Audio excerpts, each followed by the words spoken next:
That's good. Yeah. Oh, hey, tell me something, girl. Tell me something, girl. Hey, you know, we were talking to Nina over here. You said something. What you just said about, you know, that waiting is good. So we were talking about telling the young ladies that waiting is good. Waiting's gonna be cool. Waiting's gonna be cool. We need to have some kind of thing that teaches people that, because now the world is saying don't wait. I mean, you look at these movies, they're talking about it's a 30-day rule or a 90-day rule or something like that. Let's talk about waiting is good, waiting is cool. Talk a little bit about that. Because, like I said, I work with youth and young adults. I'm starting a group called Junior Lady in Waiting.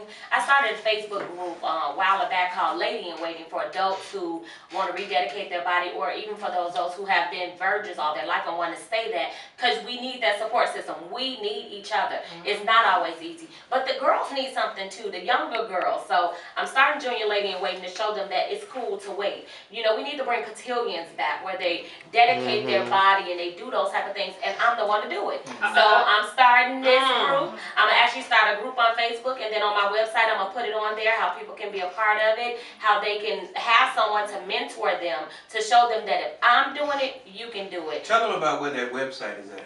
www.ninamotivatesyou.com. Not Y-O-U, just the letter U. So you do have something that you can give to us as well, that we can put it on our page. So we will have that on the page as well.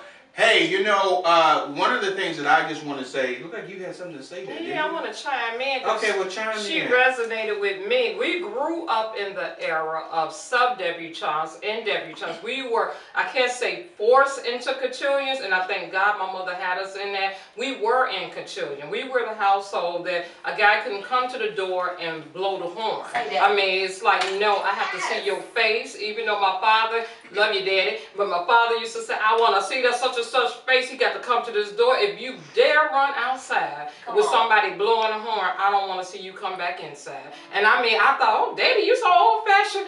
I love those morals and the rules and the values and the respect that we had back then. We need to bring that back today, because young girls, they throwing it away. They're really giving it away for free. Only thing I want to let all the young women know out here, a man's going to only do what you allow him to do. If Milan had changed her mind and slipped up, she had a great man that stood his ground. That's why she had to be equally yoked, be a Christian, be saved, because he knew what he wanted. My time running out. You pointed at my husband, he knew what he wanted. What you saying? He waited on you know me? what I'll say this, since you hesitated on that. One of the things I wanted the young ladies to understand is that you had to value yourself.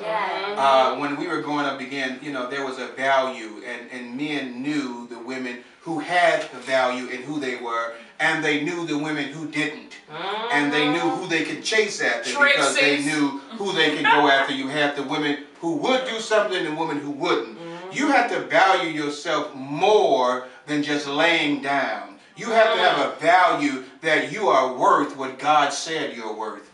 You are worth what God has called you to be. And if you're not looking at that value, number one, if you don't know Christ, you've got to know God first. You've got to accept Jesus Christ as your personal Savior. That gives you value in itself. From that point, you've got to know the Word to receive value, that you know that. The Bible said, I can do exceedingly abundantly more than I can ask or think. If that is the case, then you have to go to God to get the wisdom and the value that you need. Don't look to another man because you're single to say, I need a man. You got it. His name is the Son of Man, Jesus Christ himself. So go to God and get the value. If it's not at home, if you haven't found it somewhere else, you can find it in God, and that's where these people found it at as well. Hey, I'm going to actually end it there, but I want to do one more thing before we go. First, I want to say, get ready for next week's show. Baby, you remember that title? Because I showed on. I'm already in June titles. What was it?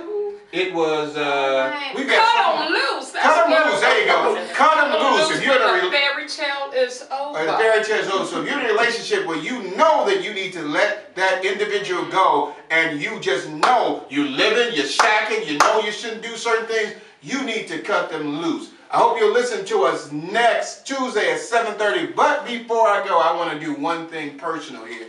It's going to be Mother's Day coming up soon. What is that, Sunday? Sunday, man. And I'm going to do something that's going to shock somebody. I'm going to tell my sister to come over here. Sister, come over here for a second. Come on, sister. Come on. I want my sister to just sit here with me. This is my sister. You know, recently we just lost our mom.